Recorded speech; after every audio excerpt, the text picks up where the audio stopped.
नमस्कार, KTV news में आपका स्वागत है। मैं हूं स्तुति और आइए एक नजर डालते हैं शहर की प्रमुख सुर्खियों पर। ज्ञानवापी में एसआई सर्वे रहा जारी। वहीं जिला जज ने मीडिया कर्मियों को ज्ञानवापी परिसर के आसपास रिपोर्टिंग न करने की दी हिदायत। बीएचयू में आयोजित होने वाले सेमिनार में वर्धा विश्वविद्यालय के कुलपति के आगमन का छात्र छात्राओं ने किया विरोध।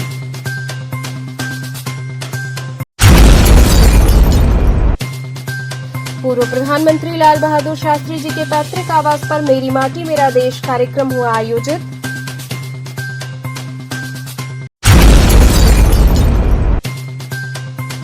और अनियंत्रित कार की टक्कर से 3 लोग हुए घायल, ट्रॉमा सेंटर में चल रहा इलाज।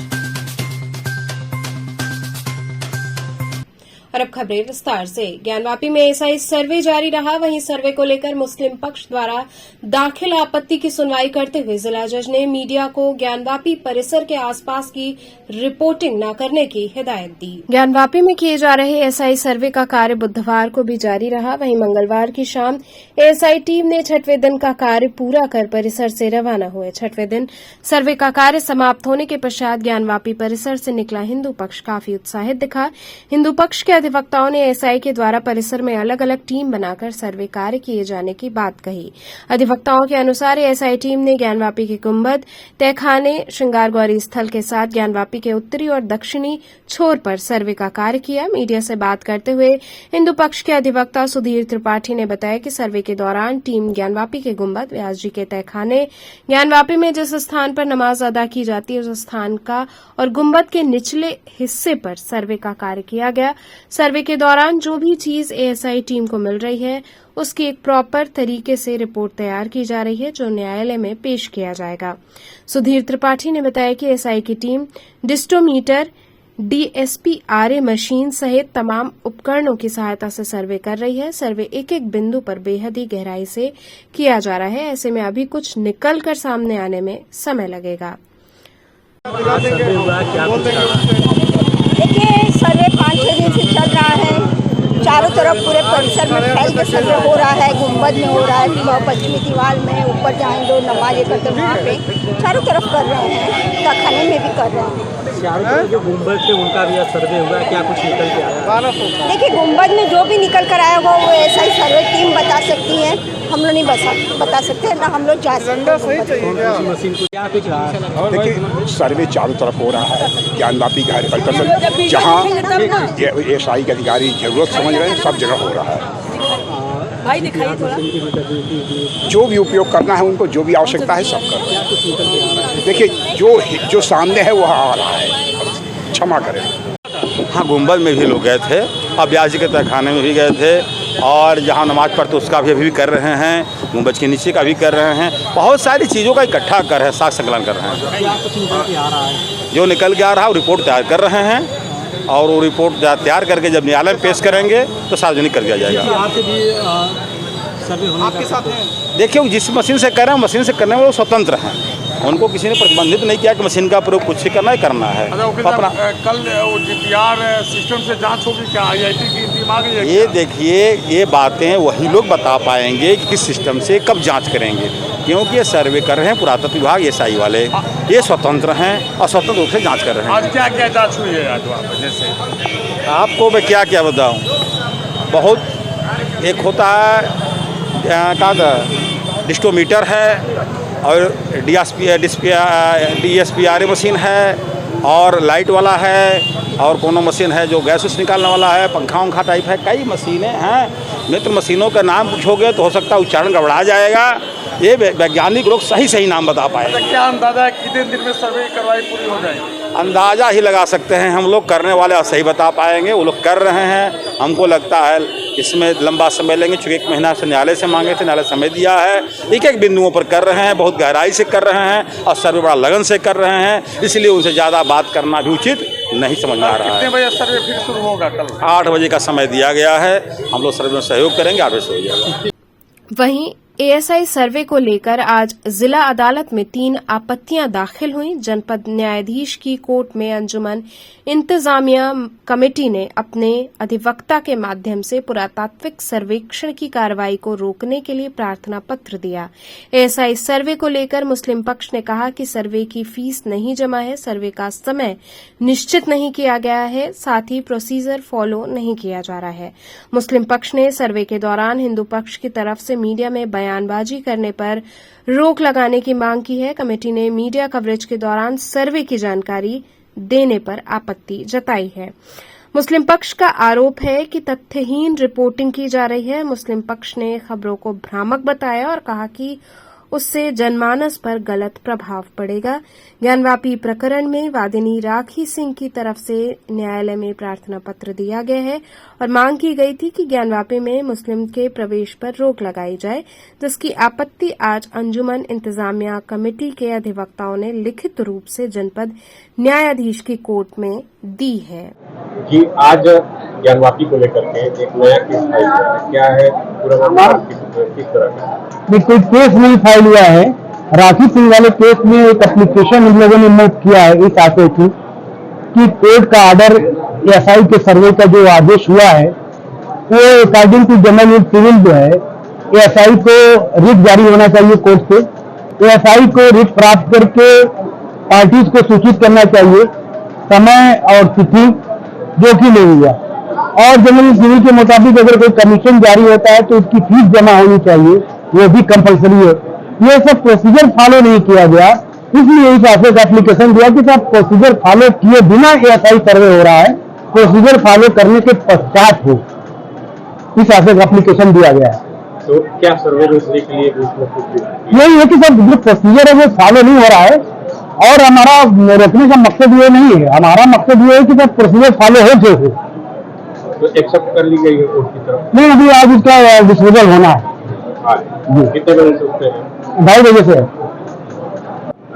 आज एक याचिका मुस्लिम पक्ष की तरफ से दायर की गई, जिसमें ये कहा गया है कि जो तमाम तरह के भ्रम की स्थितियां जो पैदा की जा रही थी उसको लेकर के याचिका है। क्या है इस याचिका में और कब सुनवाई? उस बात के लिए कल हम लोगों ने जब एप्लीकेशन दिया था जिस पर सुनवाई के लिए आज लगाया है, इसलिए कि जो मौजूदा वक्त में सर्वे हो रहा है उसकी कोई रिपोर्ट बाहर नहीं आ रही है।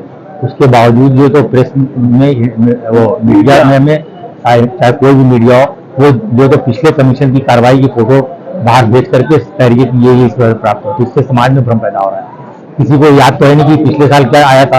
अभी लोग सब लोग समझ रहे हैं कि अभी जो सर्वे हो रहा है उसमें सब मिल रहा है, इसलिए उनको रोका जाए, उसके लिए एप्लीकेशन दिया है। और जो वादी नंबर 1 ने दरखास्त दिया है कि जो पिछले साल कमीशन की कार्रवाई में जो कुछ मिला है उसको क्लियर किया जाए, उसका हमने ऑब्जेक्शन दाखिल किया है। और साथ ही कमीशन जो सर्वे हो रहा है उसको कराने के लिए कोई फीस नहीं जमा किया है वादीगण 2/5 में, उसके पर्पज से देने आज कोई याचिका नहीं है। आज पढ़ने वाला है वो पढ़ेगा तो उसका हम जवाब देंगे। सोशल मीडिया पर अचानक से इतना ज्यादा तुल दिया जाने लगा, जबकि ये सील बंद लिफाफे में कोर्ट के अंदर पेश किया जाना है। इसीलिए तो हम लोगों ने एप्लीकेशन दिया है कि मीडिया को ये बात की जानकारी पूरी है कि सुप्रीम कोर्ट ने क्या ऑर्डर किया है, उसके बावजूद जो इस तरह का भ्रम पैदा कर रही है, इसलिए हम लोग ने एप्लीकेशन दिया है। कितने बजे? वहीं एएसआई सर्वे को लेकर जिला जज की अदालत में मुस्लिम पक्ष के आपत्ति पर 2 मामले पर सुनवाई हुई। मीडिया कर्मियों को ज्ञानवापी परिसर के आसपास रिपोर्टिंग नहीं करने की हिदायत है। सर्वे को लेकर किसी भी प्रकार के अनावश्यक कवरेज से मीडिया को बचने हेतु कहा गया। एएसआई की सर्वे को लेकर मीडिया किसी भी प्रकार की कोई टिप्पणी न करने को कहा गया है। सर्वे की फीस नहीं जमा करने और सर्वे का समय सुनिश्चित नहीं किए जाने को लेकर भी सुनवाई हुई। वहीं 17 अगस्त को जिला जज की अदालत में हिंदू पक्ष जवाब दाखिल करेगा। चतुर्वेदी जी, जिस तरीके से मीडिया कवरेज को लेकर मुस्लिम पक्ष ने आपत्ति जाहिर की, जज साहब का क्या आदेश है मीडिया पे? देखिए, 2 प्रार्थना पत्र दोनों पे सुनवाई आज हुई है, मीडिया कवरेज पर और शुल्क पर। मीडिया कवरेज पे पूरी सुनवाई जो है माननीय न्यायालय ने किया है और सुनने के बाद माननीय न्यायालय का ये फैसला इस निष्कर्ष पर रहे हैं कि जो बेवजह को तुल दिया जा रहा है एएसआई, चूँकि एएसआई का सर्वे जो है वो सीक्रेट रिपोर्ट है वो कोर्ट के लिए उसमें लाइबल है, केवल कोर्ट में ही दाखिल हो सकती है, पब्लिक डोमेन में तब तक नहीं जाएगी जब तक कि कोर्ट के पटल पर एएसआई अपनी रिपोर्ट को दाखिल नहीं करता है। इसलिए तब तक इन साक्ष्यों के जो संदर्भ में जो कार्रवाई चल रही है एएसआई की, इनसे बचें, गलत या सही रिपोर्टिंग से मीडिया बचे और इसको कवरेज करने से बाज आए। ये उन्होंने निर्देश दिया मीडिया को, आप अपना चलाइए, आपको जो कवरेज करना करिए, लेकिन जो साक्ष्य मिल रहे हैं नहीं मिल रहे हैं इस संदर्भ में बेवजह का तुल आप न दें। और जो साक्ष्य जो मिल रहे हैं ये एएसआई कोर्ट में दाखिल करेगी, ये कोर्ट की गोपनीय रिपोर्ट रहेगी और कोर्ट में जाने के बाद जब कोर्ट के पटल पर जब वो एएसआई दाखिल कर देगी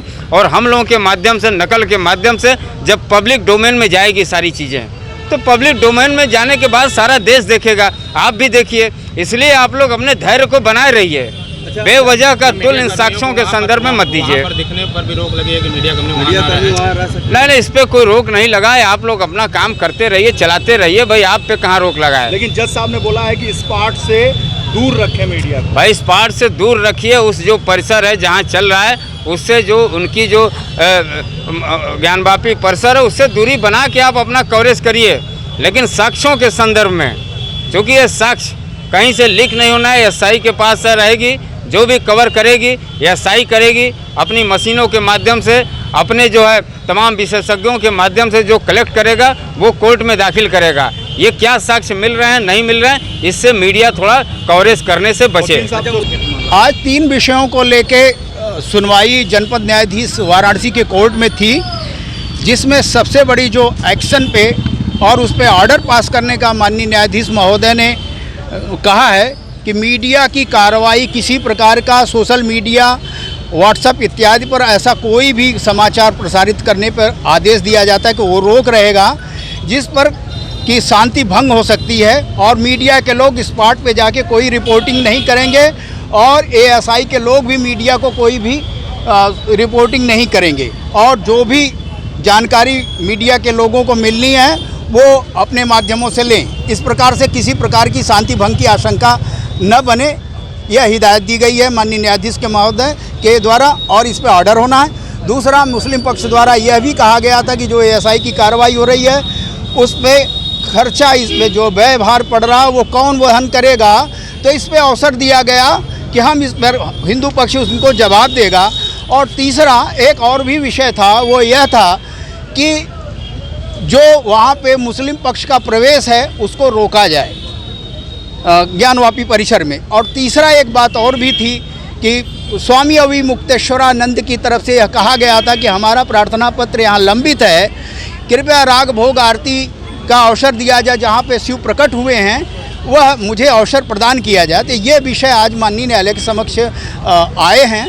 तो अगला बार जो कार्रवाई होगी मुस्लिम पक्ष द्वारा जो कहा जाएगा वो उनको जवाब हिंदू पक्ष के द्वारा विस्तार से दिया जाएगा कि वो किस प्रकार से इस पर जो खर्चा पड़ रहा है उसकी कार्रवाई करेंगे, उसको कैसे रोका जाए, उसको कैसे हम जवाब देंगे उनको विधिवत कि ये खर्चा जो कार्रवाई हो रही है वो किसी प्रकार से कैसे रोकी जा सकती है, कैसे कहा जा सकता है, उसका व्यय का क्या हिसाब किताब होगा वो हिंदू पक्ष के तरफ से विस्तार से दिया जाएगा। बीएचयू में आयोजित होने वाले सेमिनार में वर्धा विश्वविद्यालय के कुलपति के आगमन का छात्र छात्राओं ने जमकर विरोध किया। काशी हिंदू विश्वविद्यालय स्थित कला संकाय के दर्शन एवं धर्म विज्ञान विभाग में आयोजित सेमिनार के दौरान वर्धा विश्वविद्यालय के कुलपति रजनीश कुमार शुक्ल कार्यक्रम में आएंगे। रजनीश कुमार शुक्ल के विरोध में भगत सिंह छात्र मोर्चा के दर्जनों की संख्या में छात्र छात्राओं ने जमकर विरोध प्रदर्शन किया। छात्र छात्राएं सेमिनार के दौरान आने वाले रजनीश कुमार शुक्ल का विरोध कर रहे थे। उन्होंने दर्शन एवं धर्म विज्ञान के डीन को सेमिनार निरस्त करने की मांग की। कार्यक्रम में इप्सिता और आकांक्षा ने बताया कि हम लोगों द्वारा कार्यक्रम में आने वाले रजनीश शुक्ला का विरोध किया गया है। उन्होंने कहा कि इनके ऊपर कई सेक्सुअल हैरेसमेंट के गंभीर आरोप लगे हुए हैं। उन्होंने कहा कि इससे परेशान होकर वर्धा विश्वविद्यालय के एक महिला कर्मचारी ने सुसाइड भी करने का प्रयास किया, तो ऐसे लोगों को प्रतिष्ठित विश्वविद्यालय में शामिल काशी हिंदू विश्वविद्यालय में कैसे बुलाया जा रहा है। उन्होंने आगे कहा कि जब हम लोग रजनीश कुमार शुक्ला के आने का विरोध कर रहे थे तो विश्वविद्यालय के सुरक्षा कर्मियों द्वारा हम लोगों के साथ दुर्व्यवहार के साथ ही धक्का मुक्की किया गया और हम लोगों को आतंकवादी भी कहा गया। उन्होंने आगे कहा कि बीएचयू प्रॉक्टर के लोग हम लोगों से आकर माफी मांगे। उन्होंने कहा कि अगर इसका कार्यक्रम रद्द नहीं किया गया तो हम लोग कार्यक्रम के दौरान विरोध प्रदर्शन करेंगे। ये मामला है कि कल यहाँ दर्शन शास्त्र विभाग में कल एक सेमिनार कराया जा रहा है जिसमें एक प्रोफेसर जो वर्धा के विश्वविद्यालय के कुलपति हैं जिनका नाम रजनीश कुमार शुक्ल है जो कि उनको यहाँ वक्तव्य दिलाया जा रहा है। उन पे गंभीर आरोप है। जैसा हम आपको बता दें, कई वहाँ की महिलाओं ने आरोप लगाया कि उन्होंने नौकरी के बदले उनके साथ रेप किया, उनके साथ बलात्कार किया। एक प्रोफेसर ने एक कर्मचारी ने वहाँ तो सुसाइड कर लिया इसके खिलाफ। जून माह की बात ये है। और इसी विश्वविद्यालय में जो इतने नंबर 1 मतलब हम विश्व के बड़े विश्वविद्यालयों में आते हैं, देश के बड़े विश्वविद्यालयों में आते हैं, वहाँ एक ऐसे प्रोफेसर को बुलाया जा रहा है जिन पे इतने गंभीर आरोप है। तो ये जितनी लड़कियां इस कैंपस की वो सवाल कर रही हैं कि अगर विश्वविद्यालय हमारा इतना गंभीर है, इतना सेंसिटिव है कि वो बोलते हैं कि सेक्सुअल हैरेसमेंट की घटनाएं होती है तो हम उस पर तत्काल काम करते हैं और ये सब करते हैं। आप एक ऐसे व्यक्ति को बुला रहे हैं जिसपे इतने गंभीर आरोप है। आपकी सेंसिटिविटी, आपकी संवेदनशीलता अभी कहाँ चली गई? इसी के खिलाफ कि एक ऐसे व्यक्ति का यहाँ वक्तव्य ना हो जिन पे इतने गंभीर और घटिया किस्म के आरोप हो, जिसके कारण लोग मरने को उतारू हो जा रहे हैं। हम चाहते हैं कि उनका वक्तव्य कैंसिल कराया जाए। और आपको बताते थे कि जब हम लोगों ने प्रोटेस्ट किया, हमारे साथ बहुत प्रोक्टोरियल बोर्ड के लोगों ने बहुत दुर्व्यवहार किया। हमको मारा गया, पीटा गया, धक्का मुक्की गई, कुछ लोगों के गले दबाए गए, ये तक हुआ है। हमको सिक्योरिटी ऑफिसर द्वारा आतंकवादी कहा जा रहा है। ये इस तरह के विश्वविद्यालय की ये देखे कि क्या गरिमा बचती है। कितना शर्मनाक है कि स्टूडेंट को आतंकवादी कहा जा रहा है और बार बार कहा जा रहा है। हमारे साथ जिस तरह से बदसलूकी प्रोक्टोरियल बोर्ड ने की, हम उसकी पूरी निंदा करते। वो बहुत घटिया काम है। अपने ही स्टूडेंट्स के साथ जिस तरह का व्यवहार है उनका शर्मनाक है। वो उनकी अपनी इतनी भी जवाबदेही नहीं समझते कि हम अपने बच्चों को कैसे ट्रीट कर रहे हैं। यहाँ पढ़ने वाले लोग हैं। हमारी क्या मांग थी कि वो कार्यक्रम को रद्द किया जाए, लेकिन हमारे साथ ये व्यवहार किया गया जैसे हम कौन से लोग हैं, बड़े अपराधी लोग हैं। तो हमारा कार्यक्रम इसी को लेकर के था कि ये रद्द किया जाए। तो जल्दी से जल्दी जितने भी हम लोगों के साथ दुर्व्यवहार किए, हम चाहते हैं कि उसके लिए प्रोक्टोरियल बोर्ड हमसे माफी भी मांगे। देखिए, हम लोग इधर फिलोसफी डिपार्टमेंट है बीएचयू का। ये लोग कल एक सेमिनार रखने जा रहे हैं जिसमें रजनीश कुमार शुक्ल को बुला रहे हैं जो कि वर्धा विश्वविद्यालय के कुलपति है और उन पर यौन हिंसा के कई गंभीर आरोप हैं। इतने गंभीर आरोप हैं, उसके बावजूद बुलाया जा रहा है। तो ये सवाल उठ रहे हैं प्रशासन पर कि इनको महिला सुरक्षा का कोई चिंता नहीं है। उसके बावजूद जब हम यहाँ पे प्रोटेस्ट करने आ रहे हैं कि कार्यक्रम को रद्द किया जाए, सारे जो प्रॉक्टर है, सारे जो गार्ड है, वो धक्का मुक्की कर रहे हैं बच्चों के साथ में। पहले जो मेल गार्ड थे वो थे, उन्होंने लड़कों के साथ में भी धक्का मुक्की की और लड़कियों के साथ में भी धक्का मुक्की की। लड़कियों को भी मारा, जो कि बिल्कुल गैर कानूनी है कि मेल गार्ड होने के बावजूद वो लड़कियों के साथ धक्का मुक्की कर रहे हैं। उसके बाद हम लोगों को हटाने के लिए उन्होंने महिला गार्डों को बुलाया। महिला गार्डों ने हमारे साथ धक्का मुक्की की, बाल खींचे, इतना गला जो है पूरा दबोच दिया। मेरा खुद का गला दबोचा है, पूरा दम घुट गया। अब इस हालत में अगर किसी को कुछ हो जाए, किसी स्टूडेंट को कुछ हो जाए तो कौन जिम्मेदारी लेगा? क्या प्रशासन जिम्मेदारी लेगा उसकी? और किस चीज का विरोध कर रहे हैं और डीन से मिले तो क्या बातचीत हुई? जो कल सेमिनार है उसमें प्रोफेसर को बुलाया गया जो कुलपति है वर्धा यूनिवर्सिटी के, रजनीश कुमार शुक्ला, वो वर्धा यूनिवर्सिटी के कुलपति है, उनको बुलाया गया है। तो हम लोग इसी चीज़ का विरोध कर रहे हैं कि क्योंकि उन पर गंभीर मामले हैं यौन उत्पीड़न के। कई सारी महिलाओं ने उन पर आरोप लगाया है कि ये सेक्सुअल फेवर ले रहे हैं इस बात के बदले कि वो उनकी नौकरी दिलवाएंगे। एक महिला ने इसी चक्कर में आत्महत्या तक करने की कोशिश की है और उनके जो कुलपति के साथ चैट हैं वो सारे चैट उन्होंने सार्वजनिक किए हैं। ये वर्धा विश्वविद्यालय के प्रशासन को और वहाँ की सरकार को लंबे समय से 2 महीने से ये पूरा किस्सा चल रहा है। अभी हाल में कल बीएचयू के फिलोसफी डिपार्टमेंट के एचओडी द्वारा सेमिनार रखा गया जिसमें उनको बुलाया गया। इसका विरोध करने के लिए हम यहाँ पर आए थे। पूर्व प्रधानमंत्री लाल बहादुर शास्त्री के पैतृक आवास पर मेरी माटी मेरा कार्यक्रम। रामनगर स्थित पूर्व प्रधानमंत्री लाल बहादुर शास्त्री के पैतृक आवास पर सांस्कृतिक विभाग की ओर से मेरी माटी मेरा देश कार्यक्रम का आयोजन किया गया। इस कार्यक्रम के अंतर्गत ज्योतिबा फूले बाल विद्यालय के बच्चे अपने साथ अपने घर अपने विद्यालय से पौधा लेकर शास्त्री जी के पैतृक आवास पहुंचे। कार्यक्रम के दौरान बच्चों द्वारा मिट्टी एकत्रित करके वृक्षारोपण किया गया। इस दौरान बच्चों को शास्त्री जी के विभिन्न जीवन वृत्तांत से अवगत कराया गया और संग्रहालय में रखी वस्तुओं को बच्चों को दिखाया गया। बच्चों को उनके जीवन को आत्मसात करने के लिए भी कहा गया। विद्यालय के प्रबंधक ने बताया कि पिछले 1 साल से आजादी का 75वां अमृत महोत्सव मनाया जा रहा है, जिसके अंतर्गत ये कार्यक्रम अपनी माटी के प्रति समर्पित रहा।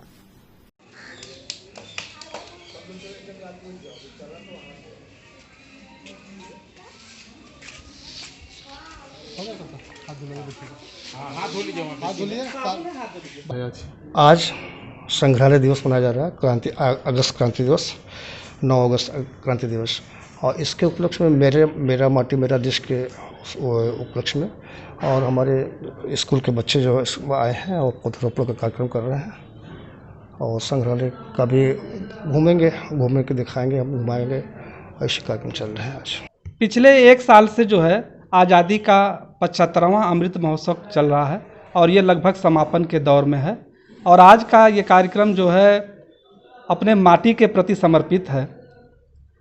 माटी मतलब कि ये बहुत बड़ा विषय है, पूरा ये ब्रह्मांड है। अगर सामान्य भाषा में बच्चों के लिए समझाया जाए तो हमारी माटी जो है, हमारी मिट्टी और हवा, ये बड़ी तेज़ी से बीमार हो रही है, और बड़े पैमाने पर देखा जाए तो हमारी धरती माँ के तरफ जो है पूरे दुनिया की नज़रें जो है लगी हुई हैं, कैसे हम जो है इस देश को लूटें।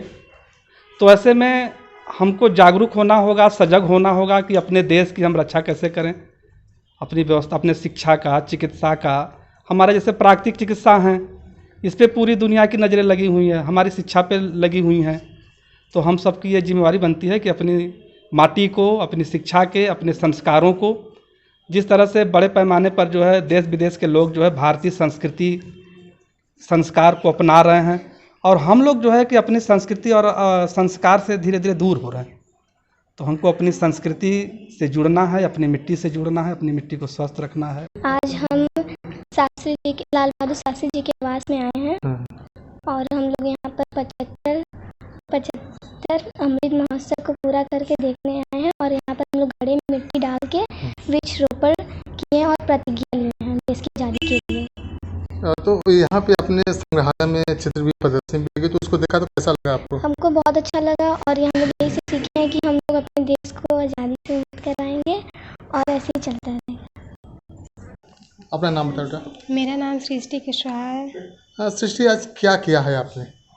आज मैंने अपने विद्यालय से मिट्टी इकट्ठा करके घड़े में इकट्ठा किया है सारे बच्चों ने, और उसमें वृक्ष रोपण किया है। तो कहाँ आप आए थे आज, किस जगह पे? आज हम लाल बहादुर शास्त्री जी के आवास पे आए थे। तो यहाँ पे देखा आप लोगों ने, तो क्या क्या देखा? क्या आज हम लोग यहाँ पे आज़ादी के हम लोग यहाँ पे आके आज हम लोग घड़े में मिट्टी इकट्ठा किया और वृक्ष रोपण किए हैं। तो यहाँ पे प्रदर्शनी भी लगी हुई है पहले से भी, तो उसको देखा आप लोगों ने? हाँ, देखे। तो कैसा लगा वो बहुत अच्छा लगा। अनियंत्रित कार की टक्कर से 3 लोग घायल हो गए, वहीं कार चालक को पुलिस थाने ले गई। भेलूपुर थाना क्षेत्र के आईपी विजया चौराहे के समीप अनियंत्रित कार चालक ने एक राहगीर को टक्कर मार दी। राहगीर को टक्कर मारने के बाद गाड़ी तेज लेकर चालक दुर्गाकुंड की तरफ भागने लगा। चेतमणि चौराहा पहुंचने पर पैदल जा रहे दंपति को टक्कर मार दी। कार से टक्कर लगते ही दोनों सड़क से कुछ दूर जा गिरे और गंभीर रूप से घायल हो गए। इस दौरान वहां मौजूद राहगीरों ने कार चालक को पकड़कर उसकी पिटाई कर दी। चेतमणि चौराहे पर पुलिस पिकेट पर ड्यूटी पर तैनात पुलिसकर्मियों ने बीच बचाव किया। इसके बाद घायलों को बीएचयू ट्रॉमा सेंटर भिजवाया, जबकि चालक को हिरासत में लेकर थाने भिजवाया गया। तीनों घायलों में काश्मीरगंज राम मंदिर के रहने वाले नीलम सोनकर, उनके पति प्रेमनाथ हैं। तीसरा घायल मोटरसाइकिल सवार भेलूपुर क्षेत्र का रहने वाला गगन साहनी बताया गया। तीनों घायलों को बीएचयू ट्रॉमा सेंटर में भर्ती कराया गया है। कार कबीर नगर इलाके में रहने वाले एक संत की बताई गई। कार चालक सुशांत पाल सिगरा इलाके से लौट रहा था। हम सैलून दुकान के बाहर बाइक लगाए हुए थे, अंदर हम दाढ़ी बनवा रहे थे, तब तक दुर्घटना हो गई। मेरी गाड़ी को एक्सीडेंट कर दिए, गाड़ी मेरी टूट फूट गई है। तो कितने लोग घायल हुए थे? और सुन रहे हैं कि 3 लोग घायल हुए हैं। हम तो अंदर थे, हमको मालूम नहीं कि कितने लोग। गाड़ी भी टूट गया? मेरा गाड़ी फ्रैक्चर हो गया है बुरी तरह से। हम अंदर दाढ़ी बनवा रहे थे। 76वें स्वतंत्रता दिवस को अमृत महोत्सव के रूप में मनाए जाने के उपलक्ष्य में चौक थाने की टीम को अमृत काल के पंचप्रण की शपथ दिलाई गई। पुलिस आयुक्त कमिश्नरेट वाराणसी के आदेश के क्रम में 76वें स्वतंत्रता दिवस को आजादी के अमृत महोत्सव के रूप में मनाए जाने के उपलक्ष्य में बुधवार को पुलिस उपायुक्त जोन काशी, अपर पुलिस उपायुक्त जोन काशी तथा सहायक पुलिस आयुक्त दशाश्वमेध के निर्देशानुसार थाना चौक के अधिकारी कर्मचारी गणों द्वारा अमृतकाल के पंच प्रण की शपथ दिलाई गई। इस दौरान समस्त पुलिसकर्मी शामिल रहे जिन्होंने शपथ ग्रहण की। यहां रुकेंगे एक छोटे से ब्रेक के लिए, आप बने रहिए केटीवी के साथ।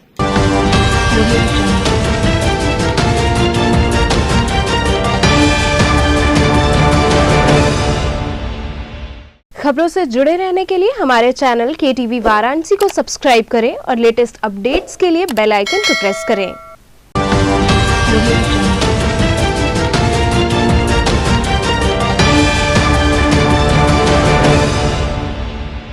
ब्रेक के बाद आपका स्वागत है।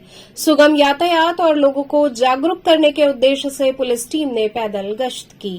सुगम यातायात और लोगों को यातायात नियमों के प्रति जागरूक करने के उद्देश्य से वाराणसी पुलिस कमिश्नरेट की टीम ने पैदल गश्त की। इस दौरान एडिशनल पुलिस कमिश्नर कानून व्यवस्था एस चिन्नप्पा के नेतृत्व में रूट मार्च किया गया, जिसमें आदमपुर, मैदागिन, गुदौलिया इत्यादि क्षेत्रों में जाकर लोगों से बातचीत की गई और उन्हें जागरूक करने का कार्य किया गया।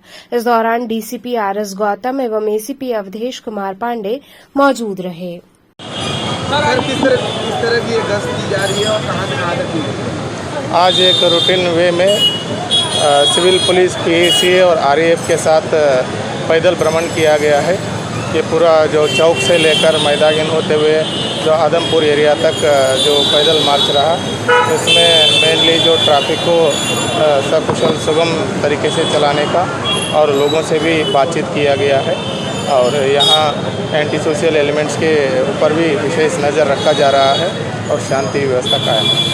सर, लोगों से बातचीत करने में किस तरीके की चीज़ें सामने आई और क्या चीज़ें होगी? तो सभी लोगों से बातचीत किया गया, कोई दिक्कत तो नहीं, कोई प्रॉब्लम तो नहीं है और साथ साथ ट्रैफिक के बारे में भी डिस्कस किया गया है। Thank you. गंगा सेवा निधि के संस्थापक अध्यक्ष की 10वीं पुण्यतिथि पर उन्हें श्रद्धांजलि अर्पित करते हुए गंगा आरती उन्हें समर्पित रही। जीवनदायिनी मां गंगा की आरती तो सनातनी है, लेकिन काशी में गंगा सेवा निधि के संस्थापक अध्यक्ष पंडित सत्येंद्र मिश्र ने इस परंपरा को नित्य का उत्सव बनाया। मन के कैनवास पर सोच की कूंची से सजाकर भव्यता के चरम तक पहुंचाया व गंगा आरती की वैभव गाथा को अतुल्य भारत में स्थान दिलाया। अंतर्राष्ट्रीय स्तर पर आरती को अलग पहचान दी। गंगा सेवा निधि के संस्थापक अध्यक्ष स्मृति शेष पंडित सत्येंद्र मिश्र की 10वीं पुण्यतिथि पर गंगा आरती उनको समर्पित रही। मां गंगा की आरती से पूर्व संस्थापक अध्यक्ष को गंगा सेवा निधि के अध्यक्ष सुशांत मिश्र, कोषाध्यक्ष आशीष तिवारी, सचिव सुरजीत सिंह, ट्रस्ट सचिव हनुमान यादव व मां गंगा की आरती करने वाले अर्चकों द्वारा 10वीं पुण्यतिथि पर उन्हें श्रद्धांजलि दी गई। इस अवसर पर गंगा सेवा निधि परिवार ने श्रद्धा सुमन अर्पित किया एवं मां गंगा की आरती को संस्था के संस्थापक अध्यक्ष को समर्पित किया। आज स्मृति से पंडित सत्येंद्र मिश्र जी, जिसको काशीवासी मुन्नन महाराज के नाम से जाने जाते थे, उनकी आज 10वीं पुण्यतिथि थी। उसमें विशेष आरती की गई है और आज की आरती पंडित जी को समर्पित की। क्या विशेष था काशी के लिए उनका न रहना? काशी में गंगा घाट पे तो आरती पौराणिक परंपरा है, लेकिन मुन्नन महाराज जी ने पूरे काशीवासी ही नहीं, पूरे देश और विदेशी पर्यटकों को शाम की आरती देखने के लिए मजबूर कर दिया। वो शुरुआती दौर जो था वो अकेले बढ़े और उसके साथ उनके साथ लोग जुड़ते गए, जिसका परिणाम आज ये है कि सारे विश्व से लोग आते हैं गंगा आरती देखने। बीएचयू केंद्रीय विद्यालय में G20 भारतम फैशन शो का आयोजन किया गया। काशी हिंदू विश्वविद्यालय स्थित केंद्रीय विद्यालय में G20 भारतम फैशन शो का आयोजन किया गया, जिसमें विद्यालय के कुल 60 बच्चों ने प्रतिभाग किया। बच्चों ने अपने हाथों से 20 देशों के परिधानों को खादी के कपड़ों पर डिजाइन तैयार किया और रैंप पर अपने कला का प्रदर्शन किया। विद्यालय के छात्र छात्राओं ने 20 देश के अलग अलग परिधान में रैंप पर वॉक किया। इस कार्यक्रम की विशेष बात ये थी कि बच्चों ने अपने हाथों से खादी के कपड़ों से वस्त्र तैयार किया और अलग अलग देश के परिधान को प्रदर्शित किया। इस कार्यक्रम के आयोजक कौशलेश ने बताया कि G20 भारतम कलर फेस्ट ये कार्यक्रम G20 कार्यक्रम से संबंधित है, जिसमें हमारे विद्यालय के 60 बच्चों ने प्रतिभाग किया है, जिसमें 20 देशों के अलग अलग परिधानों को बनाया है। इन परिधानों को बनाने में खादी के वस्त्रों का प्रयोग किया गया है। इसको बच्चों द्वारा बनाया गया है और बच्चों ने ही डिजाइन किया है और आज ये बच्चे अपनी प्रतिभा का बखूबी प्रदर्शन कर रहे हैं। वैष्णवी मिश्रा ने बताया कि हमने डिजाइनिंग का काम किया है, जिसमें हमने साउथ अफ्रीका का ड्रेस डिजाइन किया है, जिसमें एक मेल और एक फीमेल मॉडल है जो कि रैंप पर वॉक कर रहे हैं। और हम लोग अभी G20 फैशन शो का ऑर्गेनाइज हुआ था, जिसमें 20 कंट्रीज के ड्रेसेस ट्रेडिशनल ड्रेसेस को चल के मॉडल्स दिखाए हैं, रैंप वॉक पे चल के शो किए हम लोग। ऐसा लगा आपको रैंप पे चल के? बहुत ही अलग एक्सपीरियंस है। स्कूल केंद्रीय विद्यालय बेचू ऐसा अपॉर्चुनिटी दे रहा है हम लोग को करने के लिए, बहुत अच्छा लग रहा है मुझे। हाँ, आज हमारे यहाँ फैशन शो है G20 के रेजिडेंसी का और इसमें टोटल 19 कंट्रीज और एक यूरोपियन यूनियन है। तो हम लोगों ने अलग अलग कल्चर को डिपिक्ट कराया गया है अलग अलग टीम में। ये टीम है, 3 लोगों की टीम बनी है, जिसमें एक मेल मॉडल है, एक फीमेल मॉडल है और एक डिज़ाइनर है। डिज़ाइनर्स ड्रेस डिज़ाइन करे हैं और मॉडल्स उसको पहन के अभी रैंप वॉक करेंगे। तो ये मेरी जो टीम है साउथ अफ्रीका, तो इसने जो ड्रेस पहना है ये ज़ुलू कल्चर से रिलेटेड है और इसके जो मल्टी कलर बीड्स हैं ये तरह तरह के ट्रेडिशंस को दिखा रहे हैं साउथ अफ्रीका में और ये सेम इसमें भी है। तो ओवरऑल यही होगा। G20 Bharatam cultural exchange fest जो है ये बहुत बेहतरीन एक खादी से संबंधित फैशन शो है जो G20 के अभियान से संबंधित है और इसमें हमारे विद्यालय के 60 बच्चों ने पार्टिसिपेट किया है, जो हर कंट्री के अलग अलग परिधानों को बनाया है, जो आप यहाँ देख सकते हैं। बहुत क्रिएटिव ढंग से खादी के ज़्यादा वस्त्रों का प्रयोग करते हुए ये कार्य किया गया है। बच्चों ने बनाया, बच्चों ने डिजाइन किया है। अब आप देखें कितना बेहतरीन ये रैंप पर चलते हैं। भारतीय कुश्ती संघ के अध्यक्ष पद पर संजय सिंह की जीत हेतु BHU विश्वनाथ मंदिर में रुद्राभिषेक किया गया। काशी के युवा पहलवानों ने भारतीय कुश्ती संघ के अध्यक्ष पद के दावेदार संजय सिंह बबलू के विजय की कामना करते हुए काशी हिंदू विश्वविद्यालय स्थित काशी विश्वनाथ मंदिर में रुद्राभिषेक किया। इस दौरान श्री काशी विश्वनाथ की सेवा गाय के पवित्र दूध, दही, अनार के रस, गंगाजल, चंदन भस्म द्वारा किया गया। इस दौरान 5 ब्राह्मणों ने रुद्री का दिव्य पाठ किया, जिससे मंदिर प्रांगण गुंजायमान हो गया। इस दौरान प्रमुख रूप से युवा पहलवान गोपाल सिंह, सतीश चंद्र राय, श्री प्रकाश सिंह, सत्येंद्र सिंह सहित सैकड़ों लोग उपस्थित रहे। आज ये भारतीय कुश्ती संघ का चुनाव है, जैसा आप लोग जानते हैं 12 तारीख को दिल्ली में WFI का, उसमें हमारे यहाँ जो है हम लोग के भाई, बड़े भाई संजय सिंह बबलू जी जो है नामांकन किए हैं कुश्ती संघ के। उनके विजय की कामना के लिए आज हम लोग जो है यहाँ पे रुद्राभिषेक, काशी विश्वनाथ मंदिर में रुद्राभिषेक का कार्यक्रम रखे हुए हैं। उसी उपलक्ष्य में जो है ये आज एक कार्यक्रम आयोजित हुआ है। रुद्राभिषेक कार्यक्रम भारतीय कुश्ती संघ के जो चुनाव है 12 तारीख को, उसके संबंध में यहाँ आयोजित किया गया था। विजय की कामना हेतु ये कार्यक्रम आयोजित किया गया था, जिसमें सभी काशीवासी, सभी पहलवान, सभी यहाँ के लोग इस कार्यक्रम में सम्मिलित हुए। ये कार्यक्रम सफल हुआ और विजय की कामना हम लोग के द्वारा परिस्फादित की गई। भारतीय कुश्ती संघ का 12 तारीख को चुनाव है, उसमें हम लोग के प्रिय भाई संजय सिंह बबलू जी चुनाव लड़ रहे हैं। तो बाबा विश्वनाथ से हम लोग प्रार्थना किए हैं कि 12 तारीख को विजय हम ही लोगों की हो, इसी के लिए ये कार्यक्रम आयोजित किया गया। क्या क्या किया गया आज यहाँ पे मुख्य कार्यक्रम तो बाबा का रुद्राभिषेक था और रुद्राभिषेक के माध्यम से विश्व शांति के लिए आप कह लीजिए और अपने विजय को सुनिश्चित करने के लिए हम लोगों ने यह कार्यक्रम किया। विश्वनाथ मंदिर कॉरिडोर में अंतर्राष्ट्रीय शिव संवाद का आयोजन किया जाएगा। बाबा भोले की नगरी काशी में वृहद पार्थिव पूजन एवं शिव महापुराण की अपार सफलता के उपरांत आगामी 11 अगस्त को विश्वनाथ मंदिर कॉरिडोर में अंतर्राष्ट्रीय शिव संवाद का आयोजन होना है, जिसमें देश और विदेश से शिव भक्त भाग लेंगे। कई प्रदेश के विद्वान वक्ता कण कण में शिव को विभिन्न माध्यम से स्थापित एवं सिद्ध करेंगे। मनोरंजक और मनोहारी संवाद से देश और विदेशों में शिव की सार्थकता प्रमाणित करेंगे। इस कार्यक्रम का शुभारंभ काशी के महापौर अशोक तिवारी द्वारा किया जाएगा। रविशंकर जी महाराज ने कहा कि अंतर्राष्ट्रीय शिव संवाद की श्रृंखला की शुरुआत काशी से हो रही है। ये भारत की सबसे बड़ी उपलब्धि है।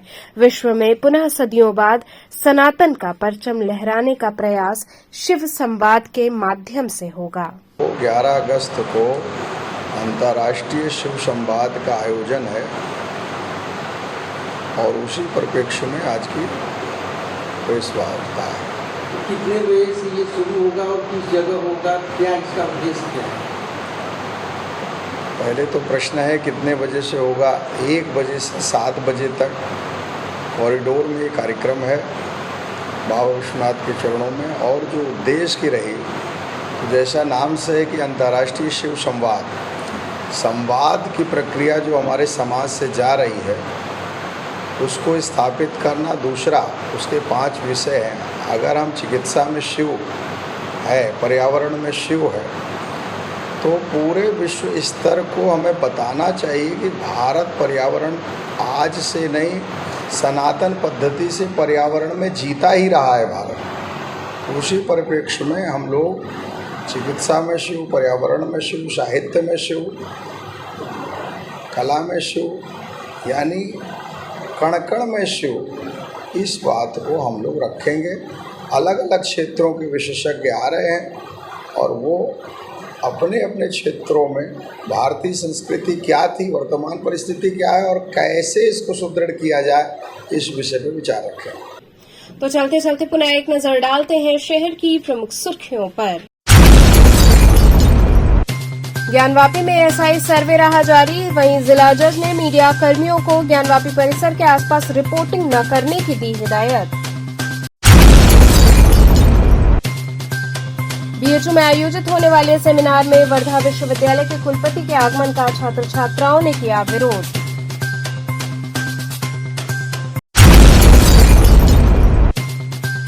पूर्व प्रधानमंत्री लाल बहादुर शास्त्री जी के पैतृक आवास पर मेरी माटी मेरा देश कार्यक्रम हुआ आयोजित।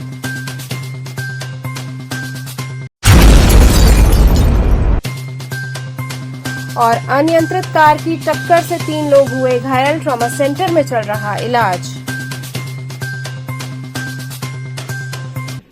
तो थे आज के समाचार। कल फिर होगी मुलाकात, तब तक के लिए नमस्कार।